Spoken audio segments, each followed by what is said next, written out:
بسم الله الرحمن الرحيم.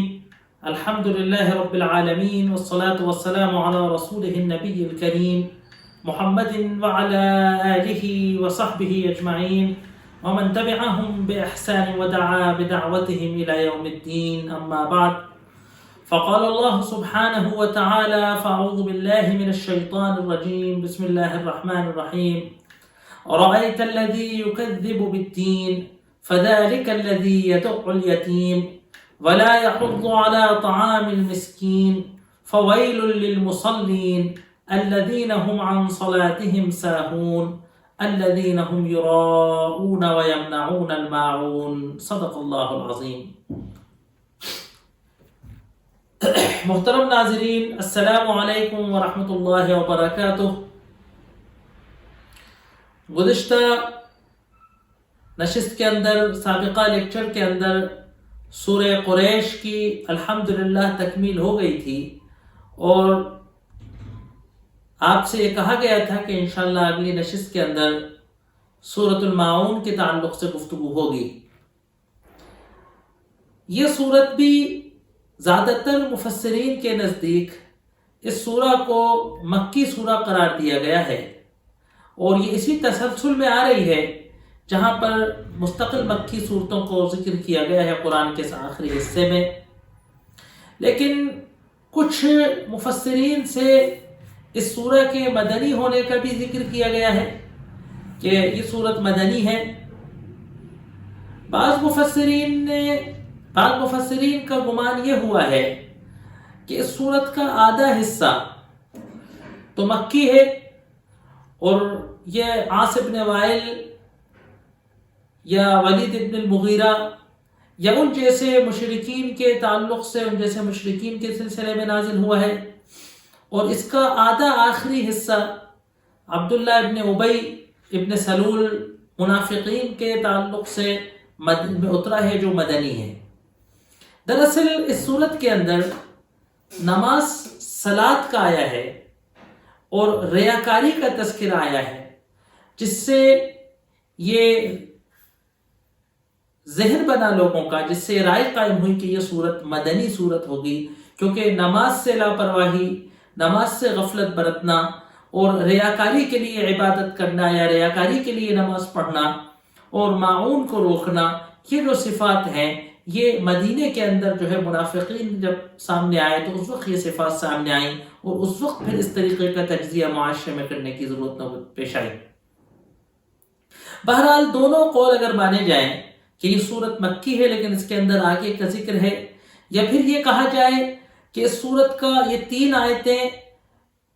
اور باقی کی آیتوں میں کم سے کم 8 10 12 سال کا فاصلہ ہے، لیکن مضمون کی یکسانیت کو دیکھتے ہوئے اور اسلوب کی یکسانیت کو دیکھتے ہوئے اللہ تبارک و تعالیٰ نے اس کو ایک ہی سورہ قرار دیا. اور دراصل مسئلہ جو ہے وہ یکذب بیوم الدین کے تعلق سے ہے. اس سے قبل گفتگو میں بات آئی تھی کہ قرآن کی مختلف صورتیں جوڑے کی صورت میں ہیں، جس میں سے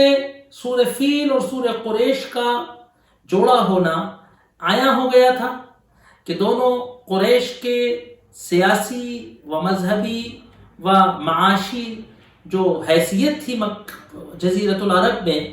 اس پر گفتگو کر رہا تھا، اور قبیلہ قریش پہ اللہ تبارک و تعالیٰ کے انعامات کا اور اکرامات کا تذکرہ کر رہا تھا. اسی طریقے سے کہا گیا تھا کہ جو ہم نے سورہ ویل لکل ہمزہ پڑھی تھی، سورہ ہمزہ میں اور سورہ ماعون میں ارأیت الذی یکذب بالدین جو ہے، ان دونوں صورتوں کے اندر جو ہے جوڑے کا تناسب ہے. ان دونوں صورتوں کے اندر اس کردار کا تجزیہ کیا گیا ہے کہ جو اللہ کی نافرمانی کرنے والے، آخرت پر یقین نہ کرنے والوں کا جو کردار ہے، اور اس کردار کی جو خصوصیات ہیں، اس کردار کے پہچاننے کی جو شناختیں ہیں، اس کو بیان کیا گیا. وہاں کہا گیا تھا کہ ویل لکل ہمزۃ لمزۃ الذی جمع مالا وعددا یحسب ان مالہ اخلدا کلا لینبذن فی الحطمہ. وہاں کہا گیا کہ ان صفات کے حامی لوگوں کو جو ہے جہنم میں ڈال دیا جائے گا۔ اور یہاں یہ کہا جا رہا ہے کہ آخرت کا انکار کرنے والے لوگوں کی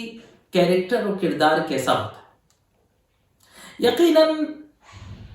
اگر قرآن کی مختلف صورتوں کی تلاوت کی جائے، قرآن کی مختلف صورتوں پر، قرآن کی مختلف آیات پر اگر تدبر کیا جائے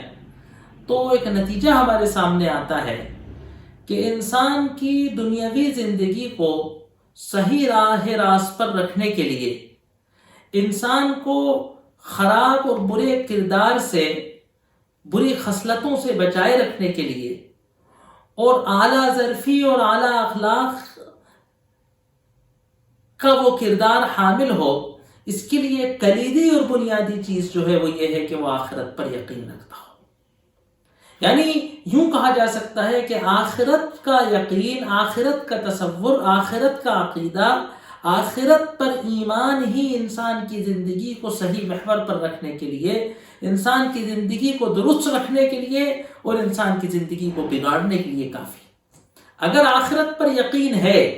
اگر آخرت پر ایمان ہے، اگر آخرت کا تصور درست ہے تو انسان کی زندگی درست رہے گی، انسان راہ راست پر رہے گا، انسان نیک اعمال کرے گا، انسان گناہوں سے بچے گا، انسان اللہ تبارک و تعالیٰ کی خوشنودی اور مرضی کا خیال رکھے گا، انسان اپنے ہر فیصلے میں، اپنے ہر قدم میں، اپنے ہر عمل میں حلال و حرام کو مد نظر رکھے گا۔ اور اگر آخرت کا تصور خام ہو جاتا ہے، اگر آخرت کا تصور مندہ پڑ جاتا ہے، اگر آخرت کا استحضار نہیں رہتا، یہاں تک کہ یہ بات ہے کہ اگر آپ علمی اعتبار سے آخرت کو مانتے ہیں، آپ کو آخرت پر یقین ہے، آپ کو آخرت پر ایمان ہے، کوئی اگر پوچھتا ہے کہ کیا آپ آخرت کے قائل ہیں تو آپ کہیں گے یقیناً میں آخرت کا قائل ہوں، آخرت پر ایمان ہے، یقیناً مرنے کے بعد زندہ اٹھنا ہے۔ لیکن اگر اس کا استحضار نہیں ہو ہمیشہ، اگر یہ بات ہمیشہ ذہن کے اندر چارج نہیں رہے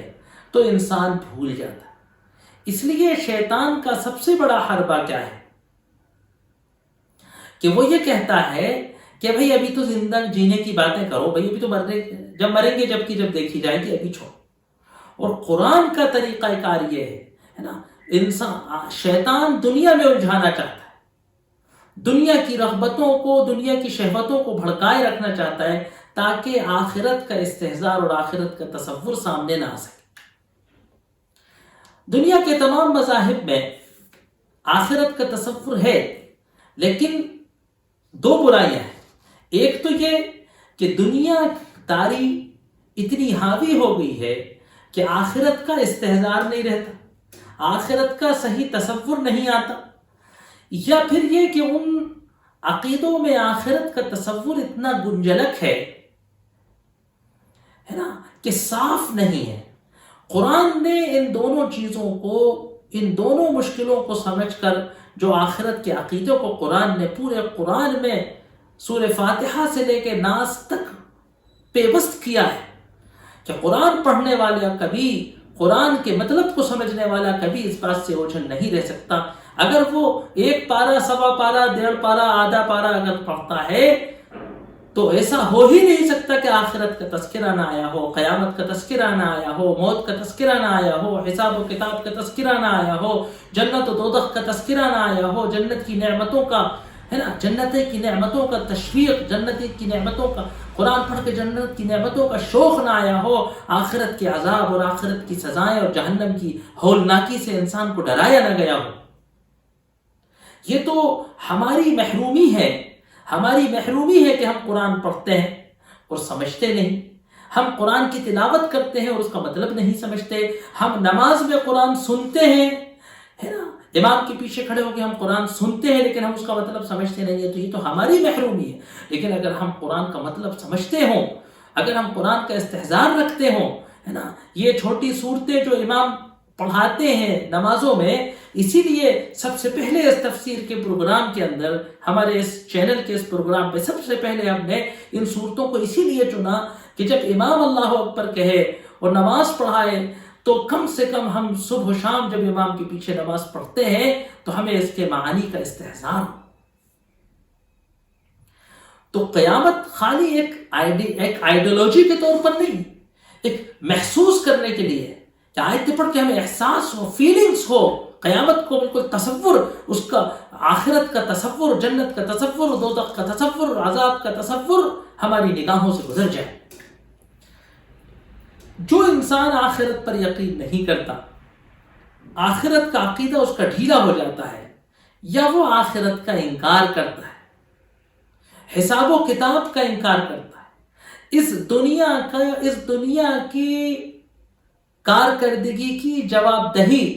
جو کچھ ہم اس دنیا میں عمل کرتے ہیں، جو کچھ ہم اس دنیا میں کہتے ہیں، سنتے ہیں، پڑھتے ہیں، لکھتے ہیں، دیکھتے ہیں، جو کچھ ہم اس دنیا میں اپنے حواس سے کرتے ہیں، اس سب کا جواب دے، اس پوری کارکردگی کا جواب ہمیں اللہ تبارک و تعالیٰ کے حضور کھڑے ہو کر، اس کا حساب ہمیں اللہ کے حضور کھڑے ہو کر دینا ہو۔ انکم ٹیکس کے چھاپے پڑتے ہیں تو ہمیں سارے لیکھے جھوکے کا،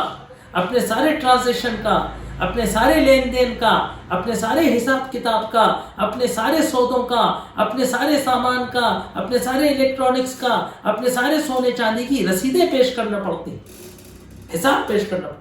اسی طریقے سے اللہ کے حضور قیامت کے دن اپنی اس پوری زندگی کی کارکردگی کا، ہر قول کا، ہر عمل کا، ہر ادا کا، ہر سوچ کا، ہر فکر کا، ہر نظریے کا حساب دینا پڑے گا، جواب دینا پڑے گا، ہے نا؟ اپنی جوانی کا حساب دینا پڑے گا، اپنی عمر کا حساب دینا پڑے گا، اپنی مال و دولت کا حساب دینا پڑے گا، اپنے کمانے کا حساب دینا پڑے گا اور خرچ کرنے کا حساب دینا پڑے گا۔ اللہ تبارک و تعالیٰ فرما رہا ہے کہ جو شخص آخرت کے تصور کا، آخرت کا یقین نہیں کرتا،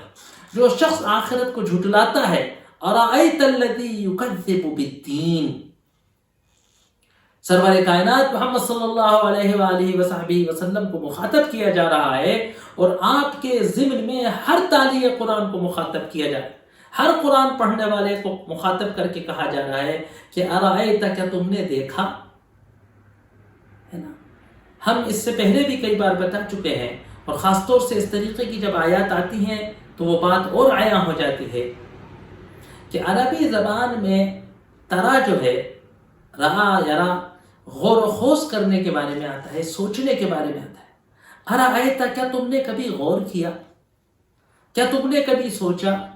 کیا تم نے کبھی اس شخص کے کردار کا، اس شخص کے کیریکٹر کا تجزیہ کیا کہ جو آخرت کو جھٹلاتا ہے؟ اب بڑی اہم بات آگے آ رہی ہے کہ 5 چیزوں کا تذکرہ کیا جا رہا ہے، 5 چیزوں کا تذکرہ کیا جا رہا ہے، اور ان کو جوڑا گیا ہے أَرَأَيْتَ الَّذِي يُكَذِّبُ بِالدِّينِ۔ آخرت کے حساب و دین کہتے ہیں بدلے کو، کہ اگر ہم دنیا میں اچھا کریں گے تو آخرت میں اچھا ملے گا، اگر ہم دنیا میں نیکیاں کریں گے تو آخرت میں ثواب ملے گا، اگر ہم دنیا میں گناہ کریں گے تو آخرت میں سزا ملے گی، اگر ہم برا کریں گے تو برا بدلہ ملے گا۔ بدلے کا انکار کرتے ہیں کہ صاحب یہ حساب و کتاب، جزا اور سزا، آخرت کے اندر اچھا اور برا بدلہ، انعام اور سزا، جنت و دوزخ، یہ سب نہیں ہے۔ وہ لوگ کہ جو زبان سے ان کا انکار کرتے ہیں، اور وہ لوگ کہ جو زبان سے تو اس کو مانتے ہیں لیکن اصلاً دل سے اس بات پر یقین نہیں کرتے، اس کا استحضار نہیں کرتے، ان کی زندگیاں، آخرت کے تصور سے عاری لوگوں کی زندگی، حساب و کتاب کے استحضار سے خالی زندگیاں، ہے نا، ایسے افراد کے کردار اور کیریکٹر آگے آنے والی 5 اخلاقی اور دینی برائیوں کا شکار ہوتے ہیں۔ اب ان میں سے 2 کا ضمن، 2 کا تذکرہ کافروں کے تعلق سے آ رہا ہے، اور آگے کی 3 صفات کا تذکرہ مسلمانوں کے لیے آ رہا ہے۔ قرآن کہہ رہا ہے ویل للمصلین۔ اب یہ بڑی غور و خوض کرنے کی بات ہے کہ کچھ ایسی صفات، کچھ ایسی برائیاں ہیں کہ جن کو کافروں کے ساتھ صورت میں ذکر کیا گیا ہے۔ پتہ کیا چلا؟ کہ پتہ یہ چلا کہ حقیقتاً یہ برائیاں، اگرچہ کہ یہ نمازی ہونے کے لیے ممکن ہے کہ یہ اہل ایمان ہوں، ممکن ہے کہ یہ لوگ کلمہ گو ہوں، لیکن یہ جو برائیاں ہیں حقیقت جو اس کی ہے وہ آخرت پر مکمل یقین نہ ہونا اس کی اصل بیماری ہے۔ جس طریقے سے آج کل ہم میڈیکل سائنس جانتے ہیں کہ ڈاکٹر اور اطباء مختلف قسم کے کیمپ لگاتے ہیں اور لوگوں کو مختلف بیماریوں سے آگاہ کرنے کے لیے، ہوشیار کرنے کے لیے مختلف کیمپین چلاتے ہیں، ہاسپٹلوں میں جو ہے اسکرینوں پر ایڈورٹائزنگ کی پٹیاں چلتی ہیں، بینرز لگائے جاتے ہیں کہ صاحب فلاں سمٹمز جو ہیں وہ فلاں بیماری کی علامت ہیں، تو جس کسی کے اندر بھی یہ سمٹمز ہوں تو وہ لاپرواہی نہ کرے، غفلت نہ برتے اور فوراً تدارک کرے، علاج کرنے کی کوشش کرے تاکہ یہ بیماری جو ہے اس جان لیوا حالت تک لا علاج کنڈیشن میں آ کے اور پھر جان لیوا کنڈیشن میں آ کے پھر موت کا سبب نہ بن جائے۔ اسی لیے اللہ تبارک و تعالی بہت ساری علامتیں بتاتے رہتے ہیں، قرآن بتاتا رہتا ہے، قرآن بہت ساری علامتیں کہ یہ اس بیماری کی علامتیں ہیں، اگر ان کا خیال نہیں کیا گیا، اگر ان کا تدارک نہیں کیا گیا، اگر وقت پر ان کا علاج نہیں کیا گیا، اگر فکر نہیں کی گئی، اگر اصلاح قلب اور اصلاح باطن نہیں کیا گیا تو یہ بیماریاں انسان کو مجدھار میں لے جائیں گی، اس کو ہلاک کر دیں گی۔ جس طریقے سے جسم کی بیماریوں میں کینسر سب سے خطرناک بیماری مانی گئی ہے، اسی طریقے سے قلب کی بیماریوں میں روح کی بیماریوں میں جو ہے وہ کفر سب سے بڑی بیماری مانی گئی۔ تو بہت ساری ادائیں ایسی ہیں، بہت ساری خصلتیں ایسی ہیں، بہت ساری انسان کے کردار اور برتاؤ کی علامتیں ایسی ہیں کہ اگر وقت پر ان کا علاج نہیں کیا گیا تو یہ کفر تک لے جاتی ہے۔ اور کفر کا انجام کیا ہے؟ آخرت کی ہلاکت، آخرت کی بربادی۔ تو کہا ارأیت الذی یکذب بالدین، کیا تم نے کبھی غور کیا، کیا تم نے دیکھا اس شخص کو، کیا تم نے غور کیا کبھی اس شخص کے کردار پر، الذی یکذب بالدین، کہ جو دین کا انکار کرتا ہے، جو آخرت کا انکار کرتا ہے، جو جزا اور ثواب کا انکار کرتا ہے۔ علماء کا، مفسرین کا اختلاف ہے کہ صاحب یہ یکذب بیوم الدین کے بارے میں جو آگے جو آیتیں آ رہی ہیں اس کی شان نزول کیا ہے۔ بعض نے کہا کہ یہ قریش کا ایک بڑا سردار عاص ابن وائل السہمی نام کا جو تھا اس میں یہ آیتیں اتری ہیں۔ کسی نے کہا کہ یہ ولید ابن المغیرہ پہ نازل ہوئی ہیں،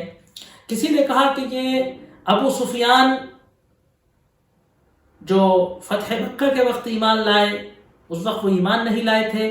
تو مکی دور کے اندر یہ ابو سفیان کے سلسلے میں نازل ہوئی ہیں۔ بہرحال یہ نازل جس بھی سلسلے میں ہوئی ہوں، یہ تمام ان کافروں کے اس کردار کو بیان کر رہی ہیں کہ جو حساب و کتاب کا انکار کرتے تھے، جو آخرت کا انکار کرتے تھے۔ فَذَلِكَ الَّذِي يَدُعُّ الْيَتِيمَ۔ اب مزے کی بات کیا ہے، قرآن نے کہاں جو ہے بیماری کی نفس پر انگلی رکھی کہ جن بڑے بڑے قریش کے سرداروں کے نام لیے گئے بھی وہ بڑے بڑے سردار تھے کہ جو کروڑ پتی تھے، اور وہ بڑے بڑے سردار تھے کہ جن کی سخاوتوں کا، جن کی دریا دلی کا، جن کی نوازشیں اور عنایتوں کا، بڑے بڑے شعراء اور بڑے بڑے شاعروں کے قصیدوں میں جن کے گن گائے جاتے ہیں، جن کے سخاوتوں اور دریا دلی کے واقعات سنہری الفاظ سے لکھ کر معلقات میں ٹانگے جاتے ہیں، یہ وہ بڑے بڑے سردار تھے کہ جو کئی اونٹ ذبح کر کے جو ہے یہ مکے کے میدان میں پٹک دیتے تھے، غریبوں کے لیے وقف کر دیتے تھے کہ سب یہ بھوکوں کو کھلانے کے لیے ذبح کیے گئے۔ لیکن ایک چھوٹا سا نقطہ تھا جس پر غور نہیں کر رہا تھا کوئی، قرآن نے اس کی طرف توجہ دلائی کہ یہ ساری ثقافت و دریا دلی اللہ کی خوشنودی حاصل کرنے کے لیے، غریبوں کی فلاح و بھلائی کے لیے، انسانی ہمدردی کے تحت، کہ جو ایک احساس ہے کہ بھوکے کو تکلیف ہوتی ہوگی، محتاج کو کس طریقے سے ضرورت پڑتی ہوگی، یہ انسانی ہمدردی کے لیے، انسانیت کے تئیں اپنے فریضے کے لیے، اللہ تبارک و تعالیٰ کی خوشنودی حاصل کرنے کے لیے نہیں، بلکہ یہ ساری سخاوت و دریا دلی، یہ ساری دید، یہ سارا ہے نا، یہ پیسے کی ریل پیل اور لاکھوں کے اخراجات ریا اور نمود کے لیے ہوتے تھے، نام کے لیے ہوتے تھے، ناموری کے لیے ہوتے تھے۔ بہت بڑے بڑے سرداران قریش، بڑے بڑے عرب کے سرداروں کی روش کو قائم کرنے کے لیے ہوتے تھے، اپنے قبیلے کے فخر و مباحات میں ہوتے تھے۔ اس طریقے کی ذہنیت کے لوگ کہ جن کو ثواب کا اعتقاد نہیں ہوتا، جن کو اللہ پر یقین نہیں ہوتا، تو دکھانے کو تو لاکھوں روپے خرچ کر دیتے ہیں جہاں واہواہی ہو رہی، اور وہ نادار خاندان کا یتیم، وہ غریب و محتاج محلے کا نادار، وہ گھر میں بیٹھا ہوا کوئی بوڑھا بزرگ اور بڑی بھی کہ جن کو رات کے اندھیرے میں لے جا کر کھانا کھلانے سے، بھائی کے یتیم بھتیجے اور بھانجے کے ہاتھ میں خرچے کے پیسے رکھنے میں کہاں نمود ہو رہی، کہاں ریاکاری ہو رہی، کہاں چرچا ہو رہی، کہاں اخبار میں جو ہے ڈونیٹروں کے ناموں میں لسٹ میں نام آ رہا، تو انسان ایسے نہیں کرتا۔ آج ہم اپنے ارد گرد اگر دیکھیں، اگر ہم آج اپنے گریبانوں میں منہ ڈال کر دیکھیں تو بڑی بڑی مدرسوں اور سوسائٹیوں کی چندے دہانتوں کی لسٹوں پر غور کریں، اخباروں میں چندہ دینے والے، زلزلوں اور طوفانوں میں چندہ دینے والے، ہے نا، بڑی بڑی قومی آبدہ فنڈ میں چندہ دینے والے، ہے نا، پردھان منتری فنڈ میں بڑے بڑے چیک دینے والوں کے خاندانوں میں، رشتہ داروں میں، پڑوسیوں سے پوچھا جائے کہ ان نے تمہارا کتنا خیال رکھا، ان کے اندر درد مند، ہے نا، غریبوں اور مریضوں کے لیے کتنی ہمدردی ہے، تو ان کی حقیقت پتہ چل جائے گی۔ جو اللہ پر یقین کرتا ہے، جو آخرت پر یقین کرتا ہے، جو حساب و کتاب پر یقین کرتا ہے، جو ثواب اور گناہ پر یقین کرتا ہے، وہ ریا اور نموداری میں نہیں خرچ کرتا، وہ آخرت کے بینک میں جا کر غریبوں کو پیسہ دیتا ہے۔ تو اللہ تبارک و تعالیٰ کہہ رہے فَذَلِكَ الَّذِي يَدُعُّ الْيَتِيمَ، دیکھو آخرت کا انکار کرنے والا یدعُ الیتیم، یتیم کو دھتکارتا ہے۔ کہتے ہیں کہ ایک بڑے سلطان قریش کے بارے میں آتا ہے کہ ہر ہفتے وہ اونٹ ذبح کیا کرتا تھا، لوگ اس کی سخاوت کے چرچے کیا کرتے تھے، پورے عرب میں اس کی دریا دلی کے قصیدے پڑھے جاتے تھے۔ ایک روز ایک یتیم اس کے گھر آیا، مانگا یتیم کو تو ڈنڈا مار کر یتیم کو پیٹ کر بھگایا، کہا کہ کیا میرے پاس تم نے خیرات لنگر خانہ سمجھ رکھا ہے کہ جب دیکھو بس کوئی مانگنے چلا ہے، جب دیکھو کوئی مانگنے چلا ہے۔ فَذَلِكَ الَّذِي يَدُعُّ الْيَتِيمَ، یتیم کو دھتکارتا ہے نا۔ یتیم کو خیال کریں گے، یتیم کو دیں گے، یتیم کو پالیں گے تو کسے پتہ چلے گا؟ ہاں، یتیم خانے میں اگر لے جا کر فروٹ کھلائیں گے، یتیم خانے کے چندہ دہاندانوں کی لسٹ میں اگر پیسے دیں گے تو بڑا نام ہو۔ اس نقطے کو سمجھنا چاہیے اور دیکھنا چاہیے کہ اللہ تبارک و تعالیٰ یہ کس رگ پر قرآن ہاتھ رکھ رہا ہے نا۔ یتیم کے تعلق سے قرآن میں بڑا تذکرہ آیا ہے نا۔ یتیم ہے نا وہ محروم اور بد نصیب ہے نا، کہ کسی اللہ تبارک و تعالیٰ کی کسی حکمت کے تقاضے سے، اس کی کسی حکمت کے تقاضے سے، اس کے امتحان کے تقاضے سے اللہ تبارک و تعالیٰ نے اس سے اس کا سرپرست چھین لیا ہے نا۔ باپ بھوکا رہ سکتا ہے نا، دل ملا جاتا ہے اور اپنے بچوں کے پیٹ بھرنے کا کوئی نہ کوئی سامان کرتا ہے۔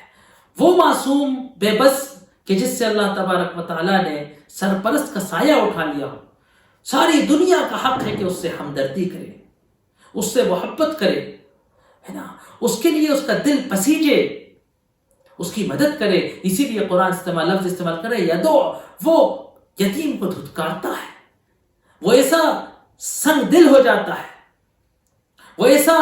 شہوت والا ہو جاتا ہے، مال اور دنیا سے محبت کرنے والا ہو جاتا ہے کہ اس کے دل سے ہمدردی، اس کے دل سے انسانیت چھن جاتی۔ فَذَلِكَ الَّذِي يَدُعُّ الْيَتِيمَ، وہ یتیم کو دھتکارتا ہے۔ وَلَا يَحُضُّ عَلَىٰ طَعَامِ الْمِسْكِينِ، یہ بخل اور مسکین کو کھانا کھلانے پہ ابھارتا نہیں۔ یہ بڑی عجیب و بلاغت دیکھیے قرآن کی کہ خود تو مسکین کو کھانا نہیں کھلاتا، خود تو مسکین کو کھانا نہیں کھلاتا، لیکن بخل کا عالم دیکھیے کہ مسکین کو کھانا کھلانے پہ ابھارتا بھی نہیں، کہ ایسا نہ ہو کہ ہم مسکین کو کھانا کھلانے کو ابھارے تو لوگ کہ صاحب آپ خود تو کھلا دیجئے، ہے نا، تو نیکی پر ابھارتا تک نہیں ہے، بلکہ کہتا ہے کہ یار کیا بے وقوفی کے کام کر رہے ہو، ہاں بھئی کمائے کھائے مزدوری کرے، کیوں اپنے آپ کو اس لائق نہیں بنایا کہ کسی خیر کے کام میں کوئی ایجابی کام کر سکے، ہے نا۔ وَلَا يَحُضُّ عَلَىٰ طَعَامِ الْمِسْكِينِ، مسکین کو کھانا کیا ہے، مسکین بیچارہ، ہے نا، یعنی مسکین بھی معاشرے کا وہ محروم عنصر ہے کہ جس کو اللہ تبارک و تعالیٰ نے اپنی کسی حکمت کے تقاضے سے، ہے نا، اپنے امتحان و حکمت کے تقاضے سے اللہ نے اس کو، ہے نا، محروم کیا ہے کہ وہ اپنے ضروریات زندگی کو پورا نہیں کر سکتا ہے، وہ اپنے اور اپنے اہل خانہ کی ضروریات زندگی کو پورا نہیں کر سکتا ہے، وہ مسکین ہے، محروم ہے۔ تو یہ دو صفتیں اللہ تبارک و تعالیٰ نے آخرت کے منکر کے اعتبار سے استعمال کریں کہ جو انسانی ہمدردی سے خالی ہیں۔ اسی لیے آپ اس آیت بر کی طرف جائیے، وقت کم ہے، انشاءاللہ اس کسی وقت کی تفصیل کی جائے گی کہ سورہ بقرہ میں جو آیت البر آئی ہے نا، کہ لیس البر ان تولوا وجوہکم قبل المشرق والمغرب، پھر یہ نہیں ہے کہ تم دائیں بائیں منہ کر لو، یہ کر لو وہ کر لو، ڈھکوسلا کر لو، امامہ باندھ لو۔ بر کیا ہے؟ آمن باللہ والیوم الآخر، کی ایمان لائے، ہے نا، وآت المال علی حبہ ذوی القربى والیتامى والمساکین وابن السبیل، اور مال دیتا ہو رشتہ داروں کو، یتیموں کو، مسکینوں کو، ہے نا۔ تو اگر آپ یہ دیکھیں تو اس جو قرآن جگہ جگہ کہتا ہے کہ مال یتیموں کو دو، مسکینوں کو دو، پڑوسیوں کو دو، ہے نا، مانگنے والوں کو دو، رشتہ داروں کو دو، ان کا خیال رکھو، اس کا اگر ہم کوئی عنوان دیں گے تو عنوان ہوگا انسانی ہمدردی۔ فویل للمصلین، یہاں سے 3 خصلتیں نفاق کی ذکر ہو رہے ہیں۔ کیا پتہ چلا کہ نفاق کفر کا ہی ایک بھائی ہے۔ اگر نفاق کی علامتیں نظر آ جانے کے بعد اگر ان کا خیال نہیں کیا گیا تو بیماری اگلے ایڈوانس اسٹیج میں جا کر وہ آخرت سے انکار کرنے اور کفر میں پہنچ جائے گی، ہے نا۔ اسی لیے اصل میں 3 چیزیں ہیں، ایک ہے نفاق، ایک ہے اس سے دوسرے نمبر پر ضعف ایمان، اور تیسری چیز ہے ریاکاری، دکھلاوا۔ ریاکاری پر اگر دھیان نہیں دیا تو یہ علامت ہے، ریاکاری علامت ہے اس کی کہ ضعف ایمان ہے، اور ضعف ایمان پر اگر دھیان نہیں دیا تو یہ علامت ہے اس کی کہ نفاق کے کیٹانو، نفاق کے جراثیم پائے جاتے ہیں، اور اگر نفاق پر دھیان نہیں دیا تو پھر یہ سمجھیے کہ نفاق حقیقی یعنی جو کفر ہے وہاں تک ہم پہنچے۔ قرآن کہہ رہا ہے کہ فوائل للمصلین، ہے نا، بس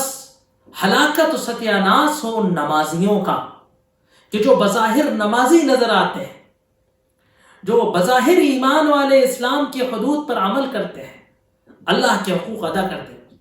الذین هم عن صلاتهم ساہون، وہ نمازی کہ جو اپنی نمازوں سے ساہون، سہا یا سو کہتے بھول جانے۔ بعض حضرات نے کہا کہ نماز میں بھول جانا کہ کتنی رکعتیں پڑھی، یہ تو اللہ تبارک و تعالیٰ کی طرف سے ایک بیماری ہے، کیا کیا جائے؟ تو علماء نے کہا کہ اس سے مطلب یہ نہیں ہے، دھیان سے نماز پڑھنا چاہیے، خشوع و خضوع کے ساتھ نماز پڑھنا چاہیے، ہے نا، استحضار رکھ کر نماز پڑھنا چاہیے، لیکن اس سے مراد نماز کے اندر غلطی سے کچھ بھول جانا، رکوع سجدے میں آگے پیچھے کر لینا نہیں ہے۔ اس کے لیے تو اللہ تبارک و تعالیٰ نے سجدہ سہو رکھا ہے۔ ساہون سے مراد ہے کہ جو نمازوں کو بھول جاتے ہیں، جو نمازوں کی پابندی نہیں کرتے، جو نمازوں کے لیے فکر مند نہیں رہتے، ہے نا۔ حدیث کے اندر آیا ہے ذاک صلاۃ المنافق، وہ منافق کی نماز ہے نا۔ یجلس ینتظر، بیٹھا انتظار کرتا رہتا ہے، بیٹھا انتظار کرتا رہتا ہے، حتی اذا کانت بین قرنی شیطان، یہاں تک کہ جب سورج شیطان کے سینگوں کے درمیان آ جاتا ہے، یعنی ڈوبنے والا تھا، قام فنقر اربعا کنقر الدیک، لپک کر کھڑا ہوتا ہے، سورج پہ ڈوبنے کی کگار پر آ جاتا ہے، نماز کا وقت بالکل آخری لمحوں میں جب آ جاتا ہے، مکروہ وقت شروع ہو جاتا ہے، کھڑا ہوتا ہے، نقر اربعا، مرغے کے طرح، کوے کے طرح 4 چونچے مارتا ہے، دھڑ دھڑ نماز پڑھتا ہے، لا یذکر اللہ فیہا الا قلیلا، اللہ کا اس میں ذکر نہیں کرتا مگر بہت کم، ہے نا، دھڑ سے ایک بار سبحان اللہ سبحان اللہ، 2-3 بار اللہ اکبر اللہ اکبر، ہے نا، یا پھر اس کا مطلب یہ کہ لا یذکر اللہ، اللہ کو یاد نہیں کرتا مگر بہت کم، ایک فارمیلٹی ہے کہ دھڑا دھڑ دھڑ آخری وقت میں نماز پڑھی، کوئی احساس نہیں، کوئی استظہار نہیں، کوئی اللہ کی یاد نہیں، کوئی خشوع و خضوع نہیں، کوئی اللہ کے دربار کا احساس نہیں، کوئی اللہ کے سامنے کھڑے ہونے کا احساس نہیں، ہے نا، فویل للمصلین الذین هم عن صلاتهم ساہون، وہ کہ جو اپنی نمازوں کو بھول بیٹھے، جو نمازیں پابندی سے نہیں پڑھتے، نمازی تو ہیں لیکن نماز کی پابندی نہیں کرتے، ہے نا، یہ بہت اہم بات ہے نماز۔ الذین هم یراؤون، وہ کہ جو ریاکاری کرتے ہیں۔ اب ایک مراد تو یہ ہے کہ جو نماز میں ریاکاری کرتے ہیں، اور ایک مراد یہ ہے کہ جو اپنی زندگی میں ریاکاری کرتے ہیں، اعمال میں ریاکاری کرتے ہیں، وَيَمْنَعُونَ الْمَاعُونَ، اور معاون کو روکا کرتے ہیں، لوگوں کو مدد نہیں کرتے۔ معاون کہتے ہیں چھوٹے موٹے وہ ساد و سامان کہ جو عام طور سے ایک دوسرے کی مدد کرتے ہیں۔ علماء نے کہا کہ ایک حق ہے اللہ کا نماز، اور ایک حق ہے بندوں کا کہ ان کی مدد کی جائے، ہے نا، تو یعنی دونوں حق، باقی نماز نہیں تو کچھ نہیں، پہلا حق نماز، نماز نہیں تو کچھ بھی نہیں، تو پہلے حق جو نماز ہے، جو بنیاد ہے، جو عماد الدین ہے، دین کا ستون ہے، اس کا خیال نہیں رکھتے۔ وہ معاون کہ جو ذرا سا پڑوسی کہتا ہے صاحب ذرا سا آپ 1 منٹ کے لیے اپنا صاحب ذرا سا اسٹول دے دیجئے گا، صاحب ذرا سا اپنے ہتھوڑی کھلاڑی دے دیجئے گا صاحب ذرا 10 منٹ کے لیے، اس کو اتنا بخیل کہ یہ بھی نہیں کرتا، تو باقی پھر یتیم کو کھانا کھلانا، مسکین کو کھانا کھلانا، یتیم کو پڑھانا، یتیم کی پرورش کرنا، یہ تو کہاں کرے گا۔ وقت ختم ہو گیا، انشاءاللہ اگلے جو سورہ کوثر سے پہلے تھوڑی سی یہ نماز کی اہمیت اور ریاکاری کی حقیقت اور معاون کے تعلق سے انشاءاللہ کچھ گفتگو کرنے کی کوشش کریں گے۔ پھر انشاءاللہ اگلی صورت آ رہی ہے سورہ کوثر، جو بہت اہم ترین قرآن کی صورت ہے۔ وآخر دعوانا ان الحمدللہ۔